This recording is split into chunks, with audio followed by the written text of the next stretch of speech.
నువ్వు లేకపోతే మీ దత్తపుత్రుడు లేకపోతే ఇంకొకళ్ళు డబ్బులకు అమ్ముడుపోతారేమో కానీ వాళ్ళ వాలంటీర్లు అనేవాళ్ళు డబ్బుకు అమ్ముడుపోయే రకాలు కాదు. వాలంటీర్లు నిస్వార్థంగా లేకపోతే 5,000 రూపాయలకి ఎవరన్నా పనిచేస్తారా నెల మొత్తం?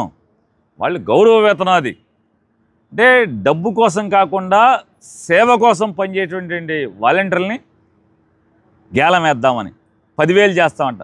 వాళ్ళకి తెలియదా నువ్వు వస్తే పొరపాటున ఏమరుపాటుగానో నువ్వు వస్తే మళ్ళీ నీ తెలుగుదేశం కార్యకర్తల ద్వారా మళ్ళీ వీళ్ళందరినీ కూడా ఈ జగన్మోహన్ రెడ్డి గారు ఉన్నటువంటి వ్యవస్థ మొత్తాన్ని నీ తెలుగుదేశం కార్యకర్తలని ఏర్పాటు చేసేదైతే జన్మభూమి కమిటీలు పేరు మార్చి అదే జన్మభూమి కమిటీలకి వాలంటీర్లు అని పేరు తగిలిచ్చి నువ్వు ఎవరిని పెడతావు మనకు తెలీదా?